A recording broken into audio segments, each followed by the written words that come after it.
किन हाम्रो देशमा जहिले पनि सङ्घर्षै सङ्घर्ष, कहिले सडक आन्दोलन, कहिले कहाँ धरना, कहिले के, किन यसमा हामी टाइम चाहिँ खर्च गर्छौँ? किन हामी चाहिँ सकारात्मक काममा चाहिँ टाइम खर्च गर्दैनौँ?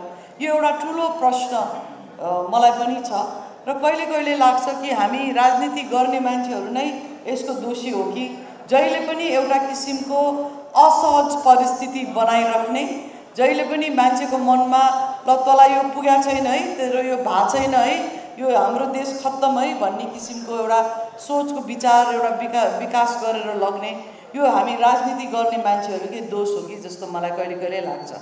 र म यो अहिले परराष्ट्र मन्त्री भएपछि धेरै देशहरू गएँ, धेरै देशको मान्छेहरूसँग मैले आफ्नो कुराहरू आदान प्रदान गर्न पाएँ। उहाँहरूले नेपालको बारेमा आफ्नो धारणाहरू राख्नुभयो र मैले अहिलेसम्म एकजना मान्छे भेटिनँ जसले चाहिँ तिमीहरूको देश खत्तम, तिमीहरूको देशमा विकास भएको छैन, तिमीहरूको देशको मान्छे नराम्रो, तिमीहरूको देशमा कहिले आउँदिन भन्ने एउटा पनि मान्छे भेटिनँ।